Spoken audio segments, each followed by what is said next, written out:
जो विश्वास खंडित हुआ था, वैश्विक मंच पर भारत की छवि जो तार-तार हुई थी, पिछले 11 वर्षों के अंदर प्रधानमंत्री मोदी जी के नेतृत्व में भ्रष्टाचार से मुक्त, परिवारवाद से मुक्त, तुष्टीकरण की राजनीति से मुक्त, एक भारत श्रेष्ठ भारत की परिकल्पना को साकार करने वाली एक ऐसा नेतृत्व हमें मिला है, इस देश को मिला है, जिन्होंने पूरे भारत को विश्वास का प्रतीक बना करके भारत को विकसित भारत और आत्मनिर्भर भारत एक सुदृढ़ नींव का निर्माण करते हुए अगले 25 वर्ष की एक व्यापक कार्य योजना पूरे भारतवासियों के सामने भी प्रस्तुत कर दी है। इन 11 वर्षों में भारत ने न केवल सामाजिक और सांस्कृतिक दृष्टि से, बल्कि सुरक्षा के मोर्चे पर, सुशासन के मोर्चे पर और आर्थिक मोर्चे पर भी एक नई पहचान बनाई है।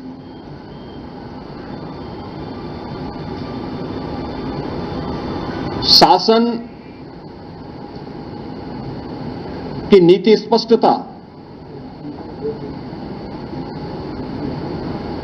कार्यप्रणाली की पारदर्शिता और जनता के प्रति जवाबदेही,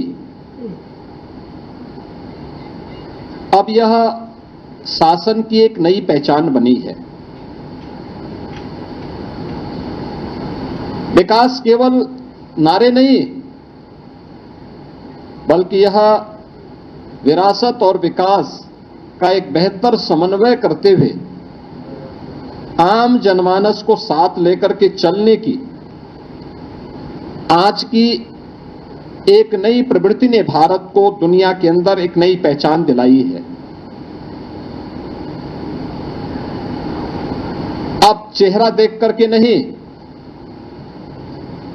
बल्कि पात्रता के अनुरूप हर व्यक्ति को बिना भेदभाव के शासन की योजनाओं का लाभ मिलता है। सबका साथ, सबका विश्वास, सबका विकास, सबका विश्वास और सबका प्रयास, यह शासन की नीति का हिस्सा बना है। और शासन अब तुष्टीकरण के आधार पर नहीं, बल्कि प्रत्येक नागरिक की संतुष्टीकरण के आधार पर अपनी कार्य योजना को आगे बढ़ाएगा। पिछले 11 वर्षों के अंदर नए भारत ने यह दृश्य देखा है। भ्रष्टाचार के प्रति जीरो टॉलरेंस, डिजिटल इंडिया के माध्यम से मिनिमम गवर्नमेंट मैक्सिमम गवर्नेंस का एक मॉडल भी भारतवासियों को देखने को मिला है। राष्ट्रीय एकता और अखंडता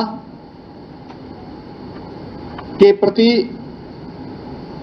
हमारी प्रतिबद्धता और सुरक्षा और आतंकवाद के मुद्दे पर जीरो टॉलरेंस भी भारत ने 140 करोड़ भारतवासियों ने देखा है। प्रधानमंत्री मोदी जी के नेतृत्व की सरकार के 11 वर्ष का कालखंड ऐसे समय में पूरा हो रहा है जब पूरी दुनिया ने भारत की सैन्य शक्ति की पाकिस्तान में टेस्टेड और दुनिया के द्वारा ट्रस्टेड उस ताकत को देखा है जो अभी ऑपरेशन सिंदूर के माध्यम से हम सबको देखने को मिला है। मित्रों, अब वह प्रवृत्ति नहीं जो 2014 के पहले होता था आतंकवाद के मुद्दे पर कि भारत तो केवल शांति का पक्षधर है, हर हाल में हमें शांति की रट लगाने की जो आदत 2014 के पहले पड़ गई थी, मोदी जी ने न्यू नॉर्मल के माध्यम से उस अवधारणा को पलट करके सज्जनों के साथ, मित्रों के साथ हम लोग शांति से, सौहार्द के साथ विकास की बात करेंगे, लेकिन कोई हम पर युद्ध थोपेगा, हमारी सुरक्षा में सेंध लगाएगा, भारत के अंदर आतंकवाद को प्रेरित और प्रोत्साहित करेगा, तो उसका जवाब सर्जिकल स्ट्राइक, एयर स्ट्राइक और ऑपरेशन सिंदूर ही होंगे। यह भारत ने अपनी ताकत के माध्यम से, मेड इन इंडिया की ताकत के माध्यम से करके दिखाया है और दुनिया ने इस ताकत का एहसास अभी हाल ही में हुए इन कार्यक्रमों के माध्यम से देखा है। तो राष्ट्रीय एकता और अखंडता के मुद्दे पर भी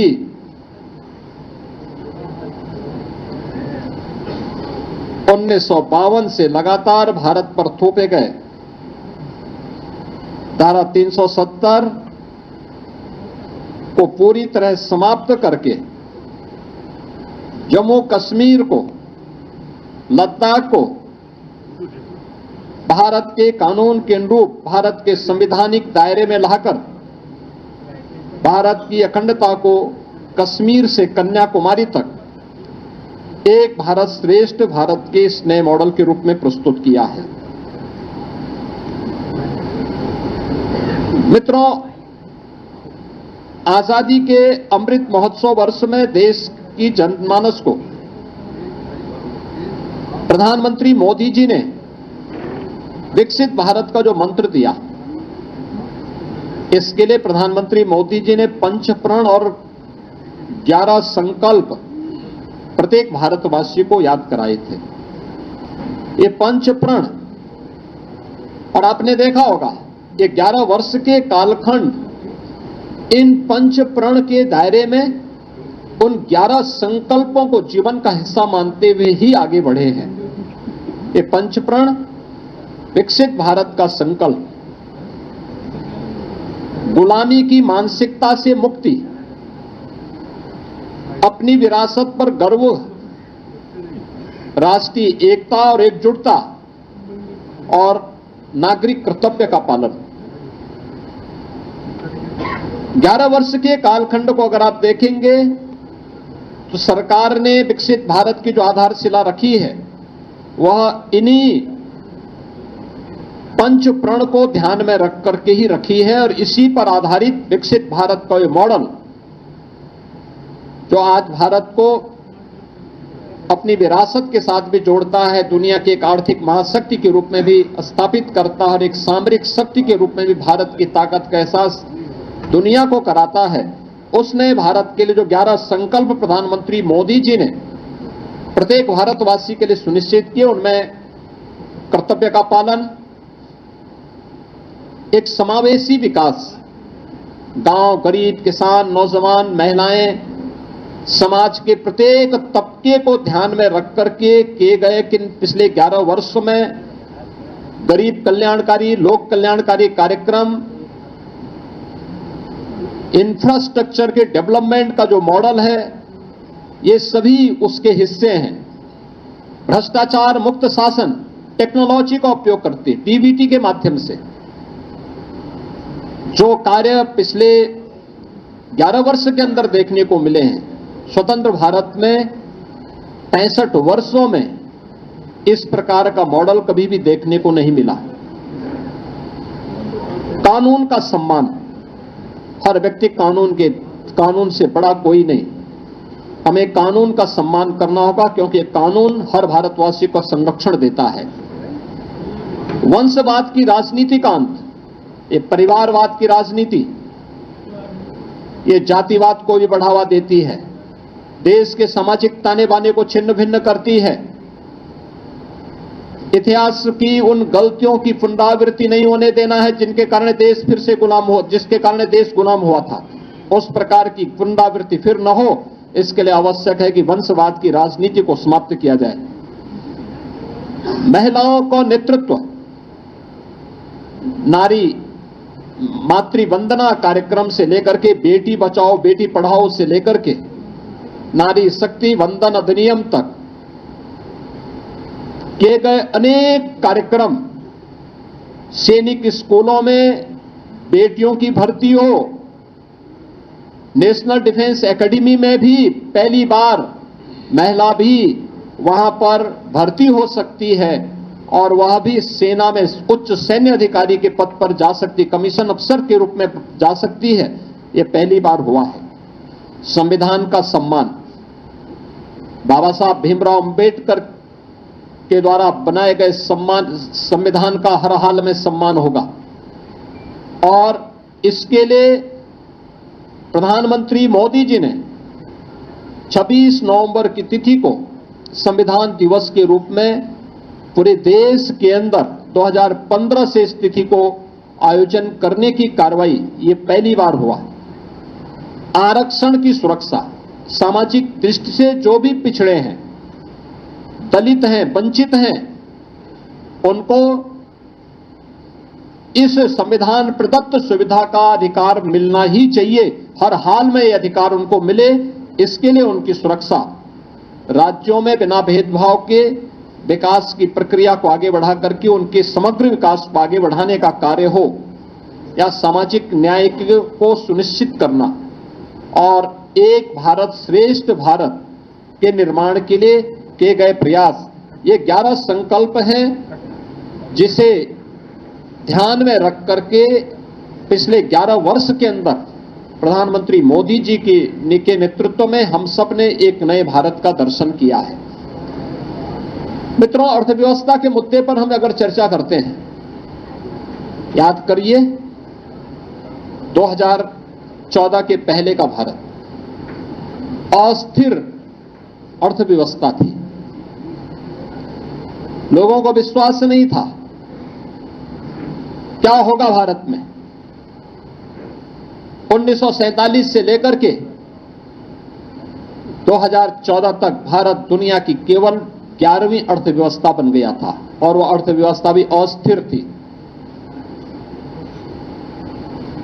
पिछले 11 वर्ष में भारत दुनिया की चौथी बड़ी अर्थव्यवस्था बना है, यानी भारत के ऊपर अब भारत ने अपनी आजादी के अमृत महोत्सव वर्ष में, जब ये देश अपनी आजादी के 75 वर्ष पूरा कर रहा था, तब प्रधानमंत्री मोदी जी के नेतृत्व में भारत ने उस ब्रिटेन को अर्थव्यवस्था के मोर्चे पर पछाड़ा था, जिस ब्रिटेन ने भारत पर लगभग 200 वर्षों तक शासन किया था। और जब प्रधानमंत्री मोदी जी के प्रधानमंत्री के रूप में कार्यकाल के सफलतम 11 वर्ष पूरे हो रहे हैं, तब जापान की अर्थव्यवस्था को पछाड़ करके भारत दुनिया की चौथी बड़ी अर्थव्यवस्था हो रहा है। भारत की अर्थव्यवस्था दुनिया की अकेली अर्थव्यवस्था है जो एक दशक में दुगनी हुई है। भारत दुनिया का पहला देश है जिसने अपनी पर कैपिटा इनकम यानी प्रति व्यक्ति आय दोगुने से अधिक की है पिछले 10 वर्ष के अंदर। 2013-14 में भारत की प्रति व्यक्ति आय यह केवल 79,000 रुपये थी, 79,000 थी, और आज यह बढ़कर के लगभग 2.5 लाख हुई है। आप अनुमान कर दीजिए, इसके दायरे को अगर आप देखेंगे तो यह आपको चौंकाने वाले आंकड़े हम सबको प्रस्तुत करते हैं। भारत का निर्यात कई गुना बढ़ा है और यह एक नई अर्थव्यवस्था के रूप में भारत को स्थापित करने, आगे बढ़ाने की।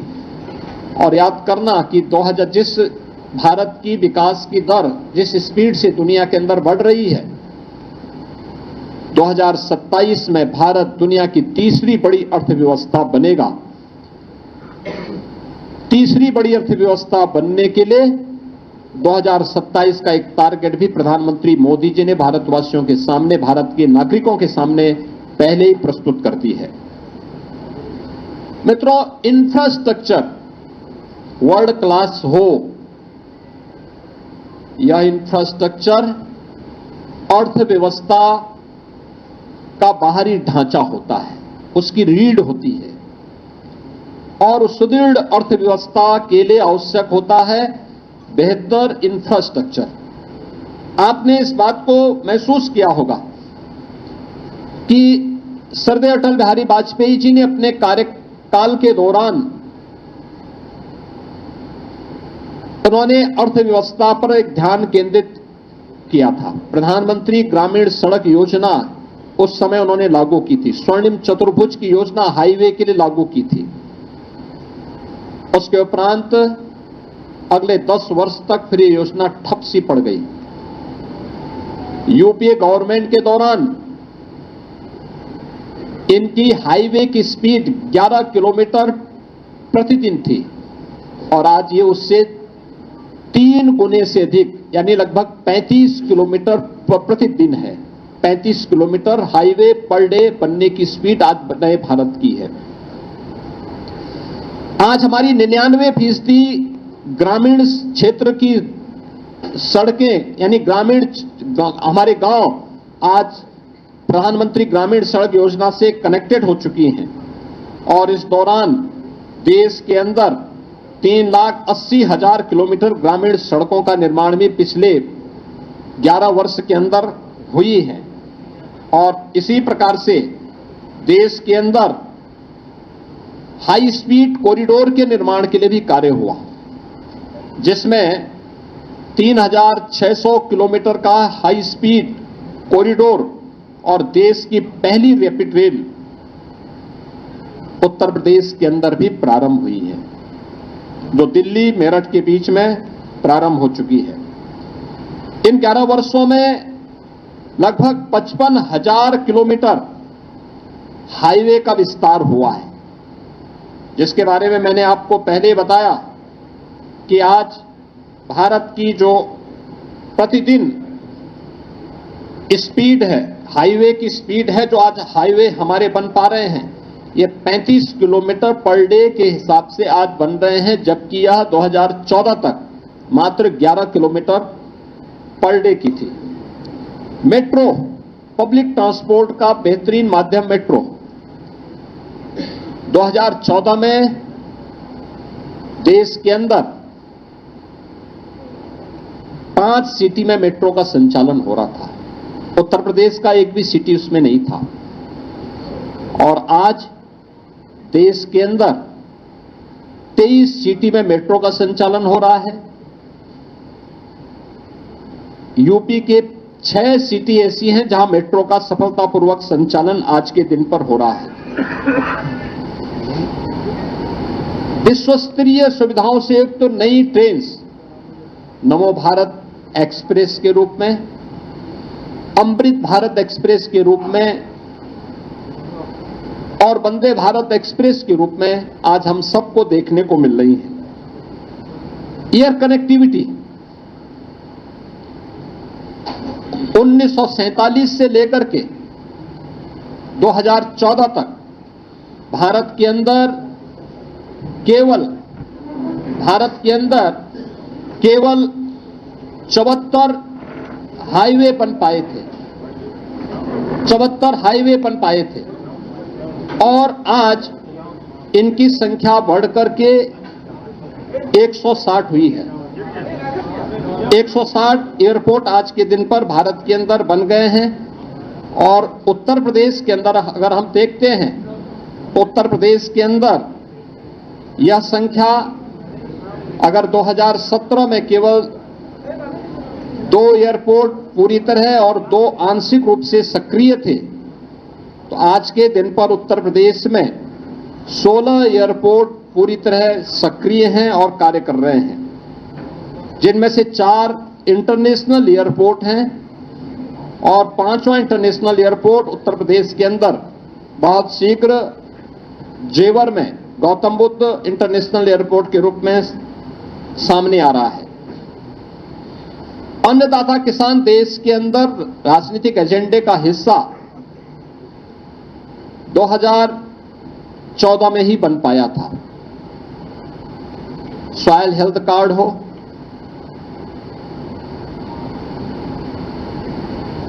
कृषि बीमा की योजना हो,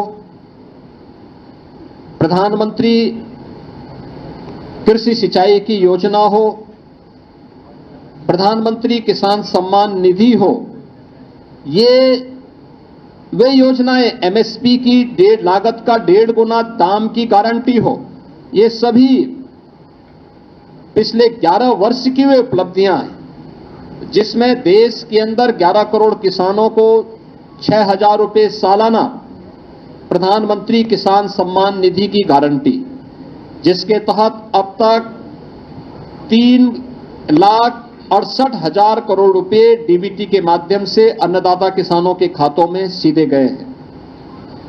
पीएम फसल बीमा योजना के माध्यम से 1,75,000 करोड़ रुपए की राशि सीधे इन अन्नदाता किसानों को उनकी फसलों की मुआवजा का मिला है। ये गारंटी प्रधानमंत्री मोदी जी की गारंटी है।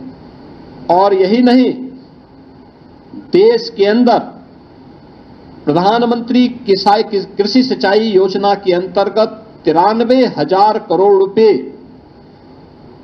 के निवेश के माध्यम से 112 सिंचाई की योजनाएं कंप्लीट हुई हैं, जिसके माध्यम से देश के अंदर 48 लाख हेक्टेयर लैंड को अतिरिक्त सिंचाई की सुविधा प्राप्त हुई है। पहली बार अन्नदाता किसानों के लिए प्रधानमंत्री मोदी जी के विजन के अनुरूप सीड से सॉइल हेल्थ एंड इंश्योरेंस तक, इरिगेशन एमएसपी से मार्केट तक की एक व्यापक अप्रोच अन्नदाता किसानों को देखने को मिली है। और इसका परिणाम था कि अन्नदाता किसानों की आमदनी को कई गुना बढ़ाने में मदद मिली है। इनाम जैसी एकीकृत यानी इंटीग्रेटेड जो राष्ट्रीय बाजार की प्रतियोगिता के माध्यम से अन्नदाता किसानों को मार्केट में अच्छा दाम मिले, इसकी एक व्यवस्था हुई है। और इसके माध्यम से अन्य तमाम प्रकार के कार्यक्रम, एफपीओज का गठन हो, मंडियों के नवीनीकरण की कार्रवाई हो, या गन्ना किसानों को समय से उनका गन्ना मूल्य का भुगतान।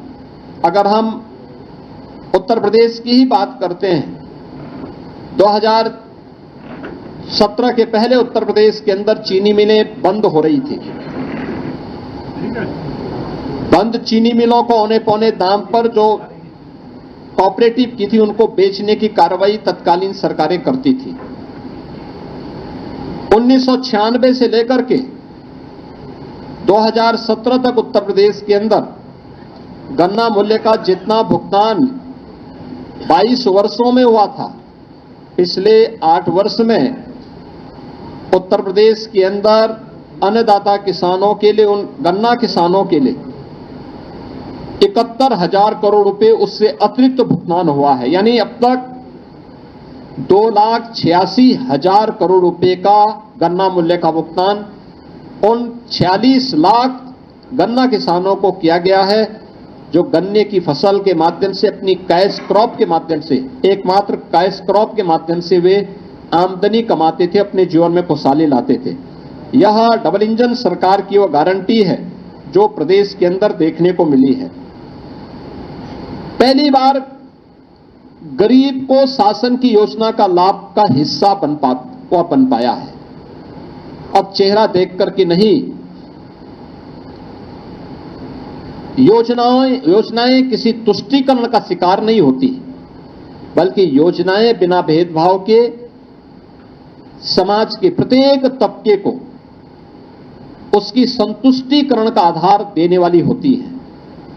प्रधानमंत्री गरीब कल्याण अन्न योजना के माध्यम से देश के अंदर 81 करोड़ लोग इस सुविधा का लाभ प्राप्त कर रहे हैं। प्रति माह 5 किलो राशन की सुविधा प्राप्त करते हैं, तो प्रदेश में 15 करोड़ गरीब इस योजना से लाभान्वित है।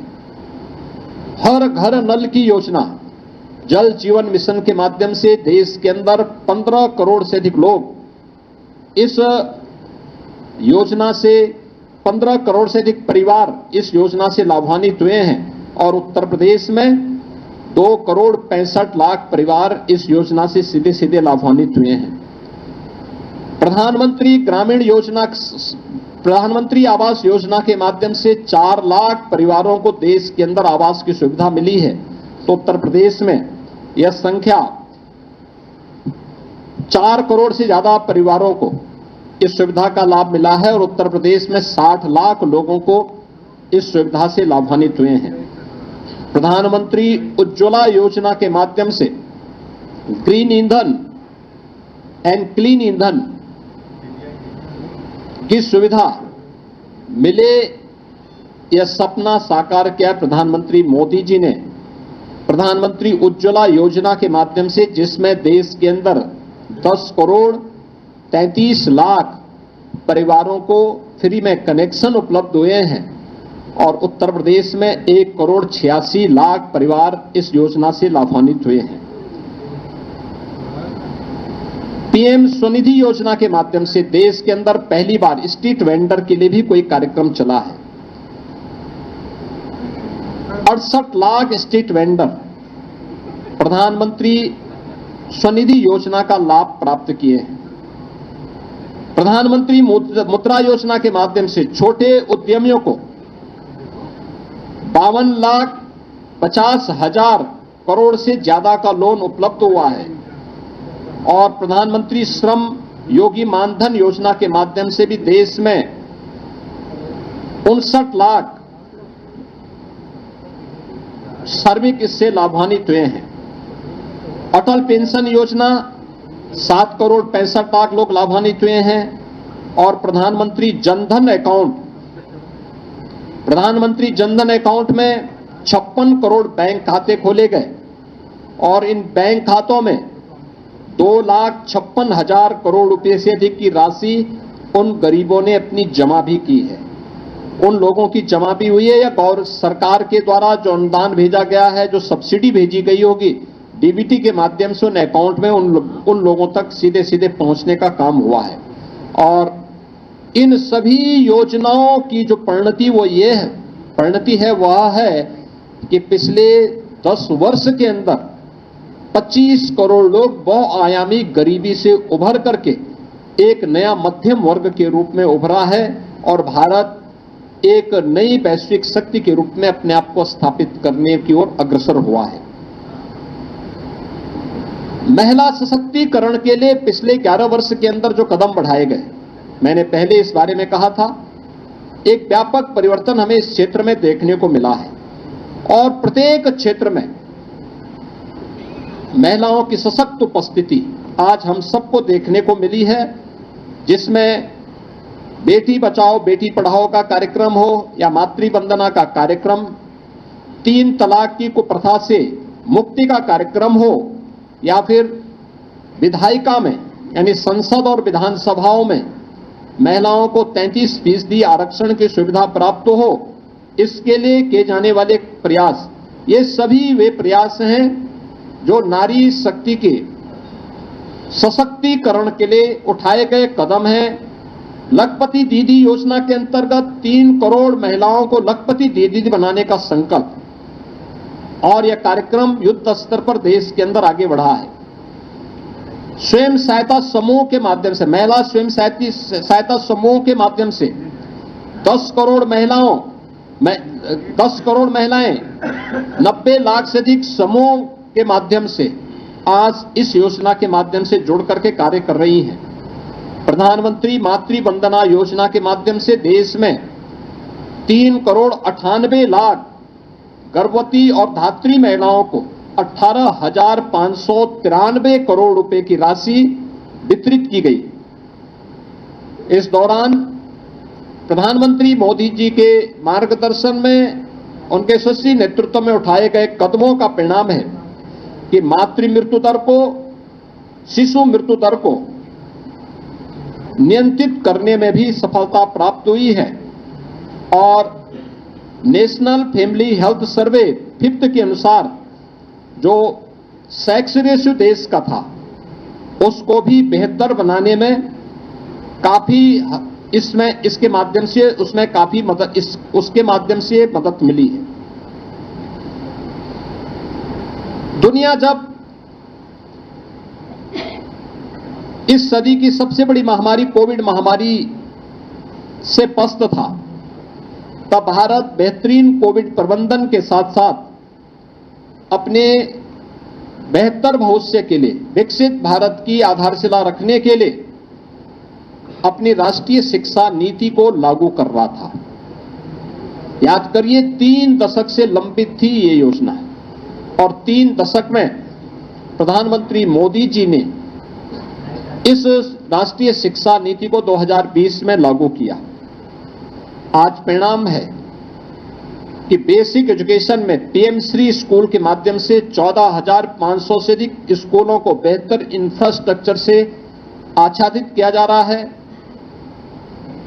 देश के अंदर इस दौरान आईआईटी, आईआईएम ये बने हैं, जिनमें 14 के बाद 8 नए आईआईटी, 7 नए आईआईएम का निर्माण हुआ। देश के अंदर पीएसयूज के माध्यम से जो रोजगार दिए गए, 8,60,000 से अधिक भर्तियां देश के अंदर हुई हैं और 490 से अधिक केंद्रीय यानी नए विश्वविद्यालयों का निर्माण भी देश के अंदर हुआ है। स्वस्थ भारत एक समर्थ भारत का आधार बनेगा, ये प्रधानमंत्री मोदी जी ने कहा था। और आज याद करिए, पिछली सरकारों में कांग्रेस ने एक एम्स बनाया था, सरदार अटल जी ने 6 एम्स बनाए और मोदी जी के कालखंड में एम्स की संख्या हुई है 23। उत्तर प्रदेश के अंदर 2 एम्स बने हैं, एक गोरखपुर में, दूसरा रायबरेली में। देश के अंदर 2014 तक केवल 380 मेडिकल कॉलेज थे। आज अकेले उत्तर प्रदेश में 80 मेडिकल कॉलेज हैं और देश के अंदर 2045 मेडिकल कॉलेजेस वर्तमान में मेडिकल की शिक्षा प्रदान कर रहे हैं। एमबीबीएस की सीट्स 2014 तक केवल 51,348 सीट्स थी। आज ये संख्या बढ़कर के 1,18,000 हुई है और पीजी की सीट 2014 में 13,246 थी। आज ये संख्या बढ़कर के 74,000 इसके बाद नई जुड़ी हैं। इसी प्रकार से आयुष्मान भारत के अंदर पहली बार देश के अंदर 9 करोड़ से अधिक, यानी देश के अंदर 50 करोड़ से अधिक लोग इस योजना से आच्छादित हुए हैं और जिसमें आज भी 1,30,000 करोड़ रुपए से अधिक का मुफ्त इलाज की सुविधा भी लोगों को उपलब्ध करवाई गई है। आयुष्मान आरोग्य मंदिरों की संख्या भी देश के अंदर 1,76,000 से अधिक हुई है। जन औषधि केंद्र के माध्यम से सस्ती औषधि लोगों को प्राप्त हो, 16,000 से अधिक ऐसे जन औषधि केंद्र जिनके माध्यम से एक सामान्य नागरिक के 38,000 करोड़ रुपए की बचत हुई है। और ई संजीवनी के माध्यम से भी देश भर में 37 करोड़ से अधिक टेली कंसल्टेशन की सुविधा आम जनमानस को देने की कार्रवाई हुई है। यानी समर्थ भारत के लिए भी 65 वर्षों में स्वस्थ बनाने के लिए जो कार्यक्रम होने चाहिए थे उससे कई गुना पिछले 11 वर्ष के अंदर हम सबको देश के अंदर देखने को मिला है। आस्था और अर्थव्यवस्था का बेहतर समन्वय हो सकता है। विरासत भी विकास का माध्यम बन सकती है। ये हम सब ने महाकुंभ के माध्यम से देखा है। प्रधानमंत्री मोदी जी का मार्गदर्शन और नेतृत्व ने प्रयागराज महाकुंभ की सफलता को जिन ऊंचाइयों तक पहुंचाया था, आपने उसको महसूस किया होगा। कैसे उसके माध्यम से हमने एक नए भारत का दर्शन किया। आस्था के माध्यम से आर्थिकी के 5 नए कॉरिडोर यूपी के अंदर बनते हुए दिखाई दिए और उनके माध्यम से उन क्षेत्रों में रोजगार और अर्थव्यवस्था को जो बल मिला है, आज हमें यह विरासत और आर्थिकी का बेहतर समन्वय हम सबको देखने को मिलता है। एक नई काशी के रूप में काशी विश्वनाथ कॉरिडोर, आज काशी के अंदर बाबा विश्वनाथ धाम के निर्माण के बाद श्रद्धालु और पर्यटकों की आई भीड़ और वहां की अर्थव्यवस्था में आए युगांतरकारी परिणाम हम सबके सामने देखने को मिल रहे हैं। नमामि गंगे परियोजना का परिणाम महाकुंभ की सफलता के रूप में हम सब देख सकते हैं। काशी विश्वनाथ धाम काशी के साथ साथ आसपास के जनपदों की अर्थव्यवस्था को भी एक नई गति दे रहा है। अयोध्या में श्री राम जन्मभूमि में 500 वर्षों के बाद रामलला का विराजमान होना, अयोध्या को एक नई विकसित नगरी के रूप में वैश्विक मंच पर स्थापित होना और इसके माध्यम से रोजगार और अर्थव्यवस्था को एक नई गति मिलना। इसी प्रकार से विंध्यवासिनी धाम हो, नेमिष धाम हो, सुख तीर्थ हो, मथुरा वृंदावन, चित्रकूट या अन्य सभी पवित्र स्थलों के विकास के साथ साथ देश के अंदर महाकाल का महालोक हो, केदारपुरी और बद्रीनाथ धाम जैसे पवित्र धामों के सुंदरीकरण और वहां पर बुनियादी सुविधाओं को सुदृढ़ करने की कार्रवाई हो, ये सभी हम सब ने देखे ही हैं और इन पर निरंतर कार्य हो रहा है। पहली बार आजाद भारत में कार्य हुआ है। सोमनाथ के मंदिर का नया स्वरूप प्रधानमंत्री मोदी जी के विजन का मूर्त रूप है। तो देश के अंदर पहली बार लौह पुरुष सरदार वल्लभ भाई पटेल की दुनिया की सबसे ऊंची प्रतिमा केवड़िया गुजरात में सरदार सरोवर तट पर, नर्मदा जी के तट पर स्थापित होना, यह भारत की विरासत के प्रति सम्मान का। बाबा साहब भीमराव अंबेडकर के पंच तीर्थों की स्थापना का कार्य, उत्तर प्रदेश के अंदर संत रविदास जी की जन्मभूमि चीर गोवर्धन का विकास, या फिर भगवान राम को हम तक पहुंचा, हम सभी आम जनमानस की मुक्तिदाता के रूप में प्रस्तुत करने वाले महर्षि वाल्मीकि की पावन साधना स्थली लालापुर को के विकास का कार्य हो, ये सभी हम सबको आज वहां पर देखने को, ये सभी कार्य हम सबको देखने को मिल रहा है।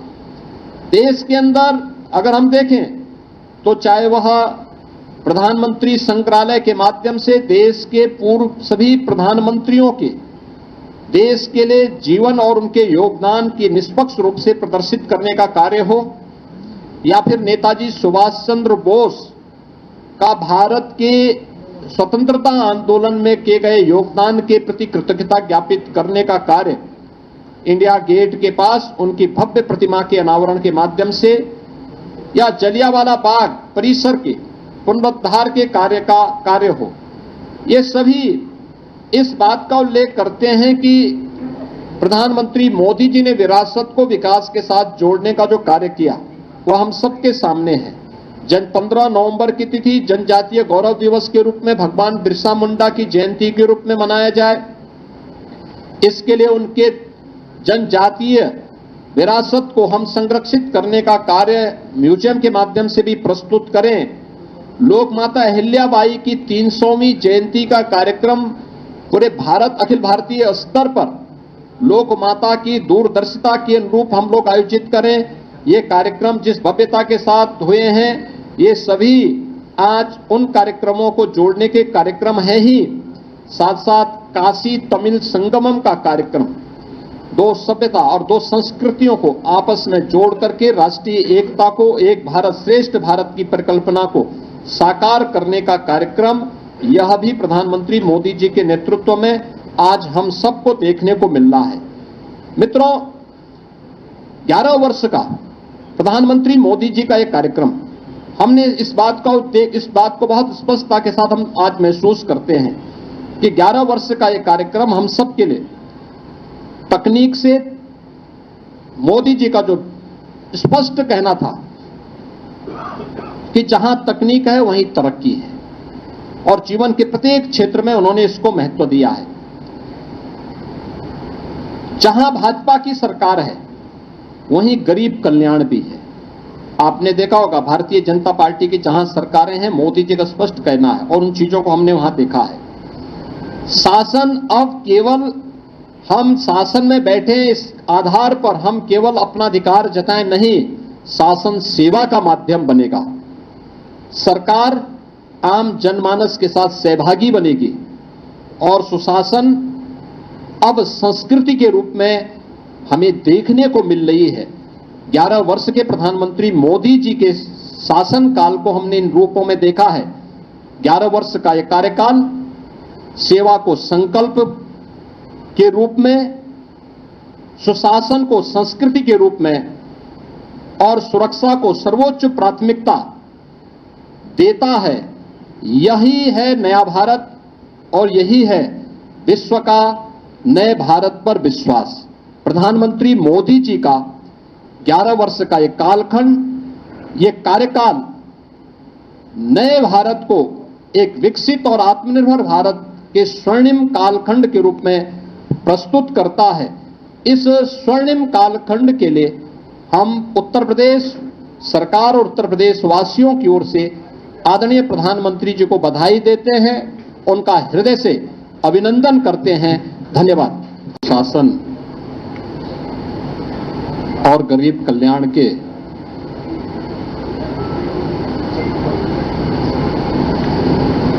प्रधानमंत्री मोदी जी के 11 वर्ष के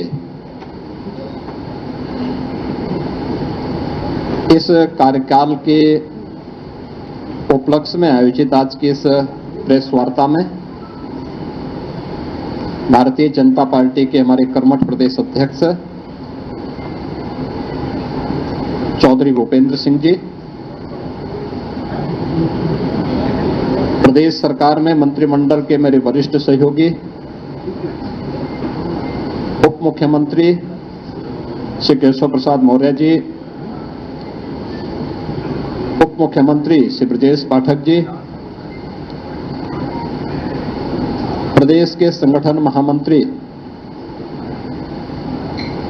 श्री धर्मपाल जी, इस अभियान के संयोजक श्री मानवेंद्र सिंह जी, डॉक्टर धर्मेंद्र सिंह जी,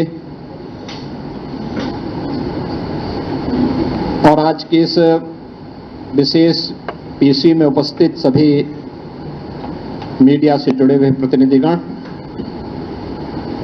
मित्रों, सेवा सुशासन और गरीब कल्याण के आदरणीय प्रधानमंत्री मोदी जी के 11 वर्ष के कार्यकाल एक विकसित भारत एवं आत्मनिर्भर भारत के निर्माण के स्वर्णिम काल के रूप में जाने जाएंगे।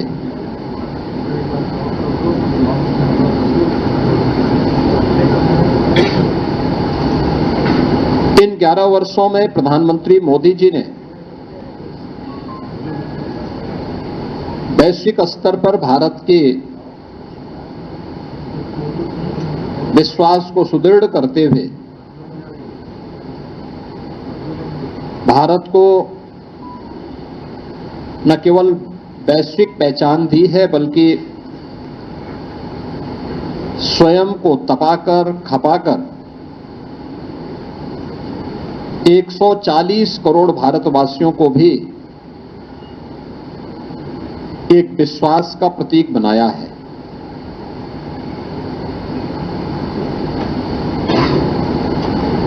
आजादी के 65 वर्षों में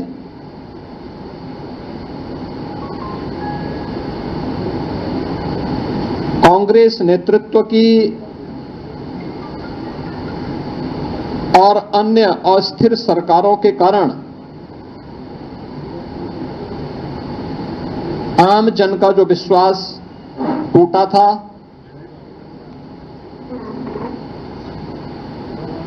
जो विश्वास खंडित हुआ था, वैश्विक मंच पर भारत की छवि जो तार-तार हुई थी, पिछले 11 वर्षों के अंदर प्रधानमंत्री मोदी जी के नेतृत्व में भ्रष्टाचार से मुक्त, परिवारवाद से मुक्त, तुष्टीकरण की राजनीति से मुक्त एक भारत श्रेष्ठ भारत की परिकल्पना को साकार करने वाली एक ऐसा नेतृत्व हमें मिला है, इस देश को मिला है, जिन्होंने पूरे भारत को विश्वास का प्रतीक बना करके भारत को विकसित भारत और आत्मनिर्भर भारत की एक सुदृढ़ नींव का निर्माण करते हुए अगले 25 वर्ष की एक व्यापक कार्य योजना पूरे भारतवासियों के सामने भी प्रस्तुत कर दी है। इन 11 वर्षों में भारत ने न केवल सामाजिक और सांस्कृतिक दृष्टि से बल्कि सुरक्षा के मोर्चे पर, सुशासन के मोर्चे पर और आर्थिक मोर्चे पर भी एक नई पहचान बनाई है।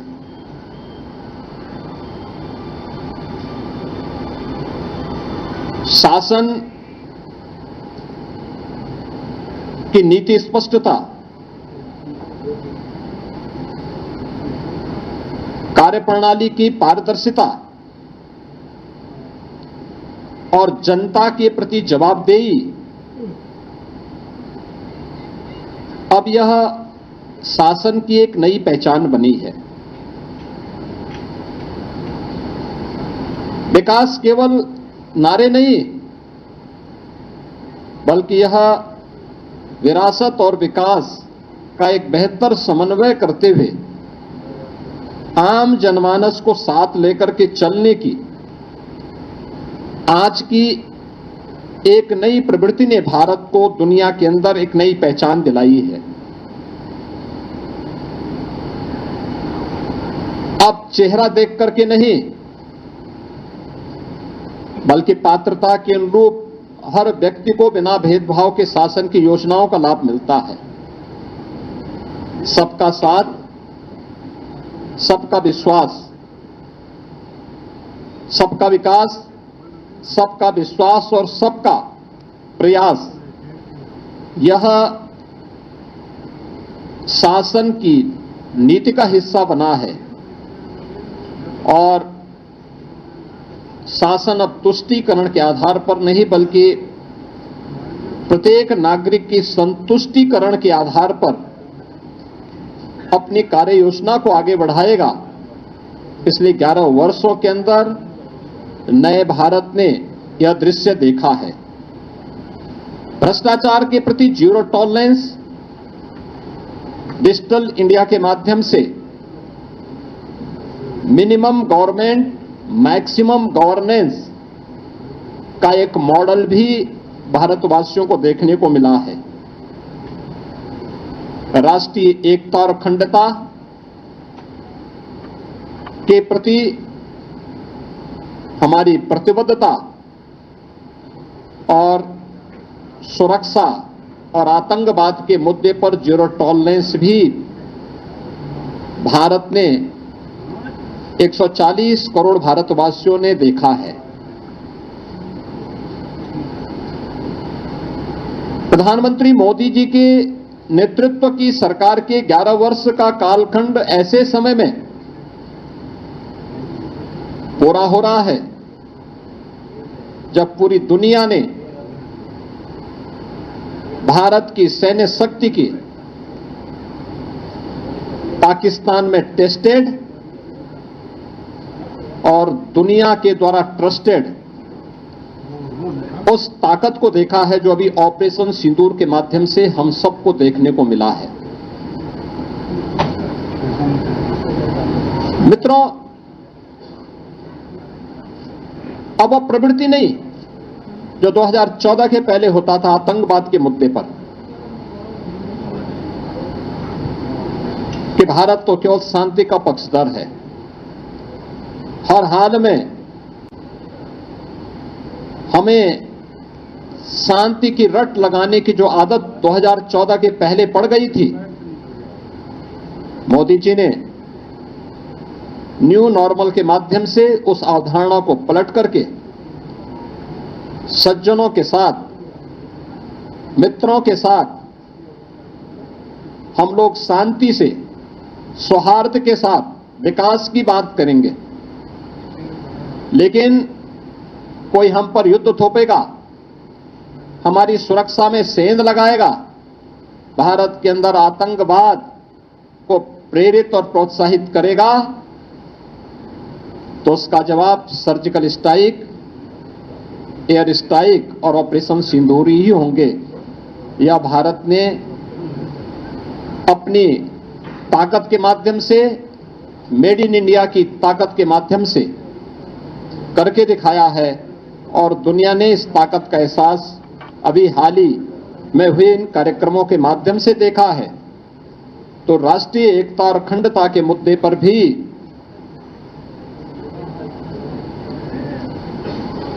1952 से लगातार भारत पर थोपे गए धारा 370 को पूरी तरह समाप्त करके जम्मू कश्मीर को, लद्दाख को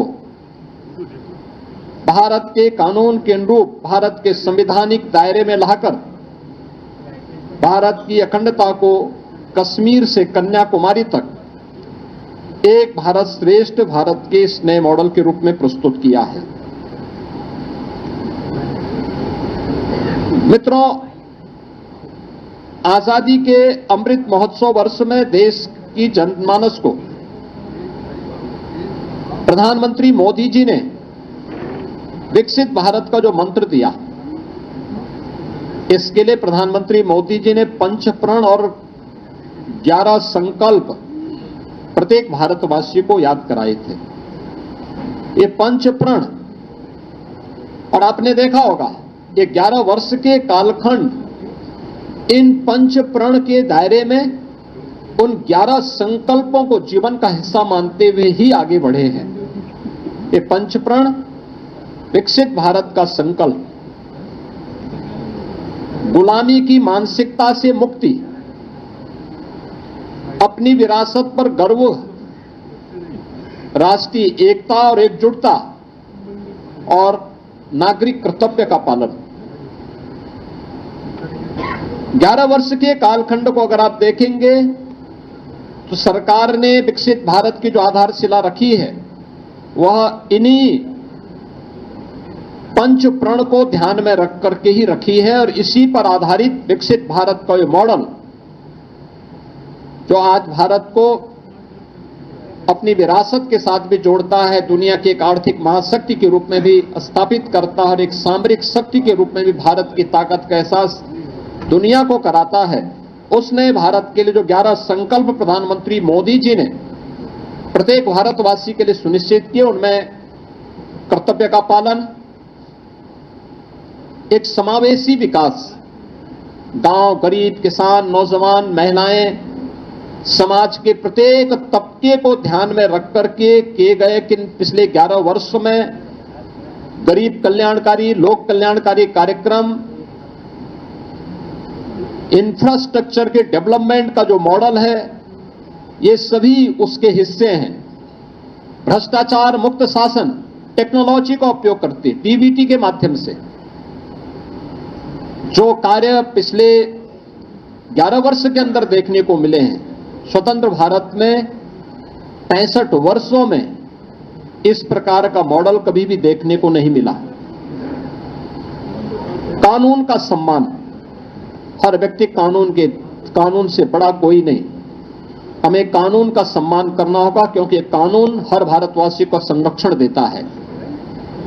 वंशवाद की राजनीति का अंत, ये परिवारवाद की राजनीति, ये जातिवाद को भी बढ़ावा देती है, देश के सामाजिक ताने बाने को छिन्न भिन्न करती है। इतिहास की उन गलतियों की पुनरावृत्ति नहीं होने देना है जिसके कारण देश गुलाम हुआ था। उस प्रकार की पुनरावृत्ति फिर न हो, इसके लिए आवश्यक है कि वंशवाद की राजनीति को समाप्त किया जाए। महिलाओं को नेतृत्व, नारी मातृ वंदना कार्यक्रम से लेकर के बेटी बचाओ बेटी पढ़ाओ से लेकर के नारी शक्ति वंदन अधिनियम तक किए गए अनेक कार्यक्रम, सैनिक स्कूलों में बेटियों की भर्ती। आप देख रहे हैं न्यूज UNI।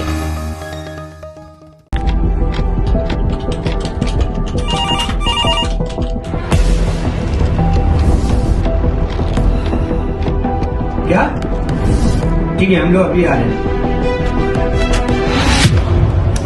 राजनीति के राज जनता तक पहुंचाना आसान नहीं है।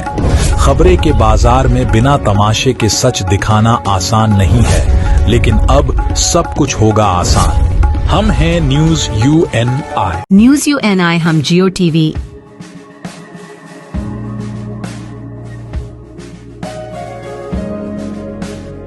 ई बाबा, कृष्णा कृष्णा हरे हरे, हरे राम रॉक टीवी,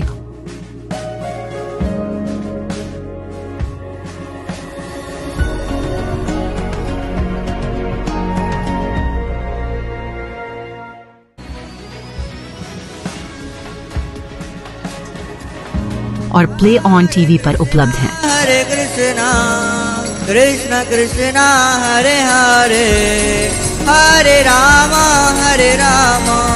अधिक अपडेट के लिए YouTube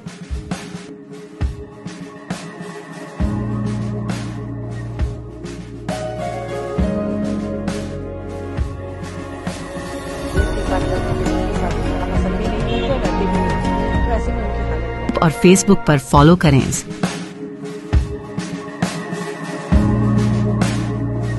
साल में एक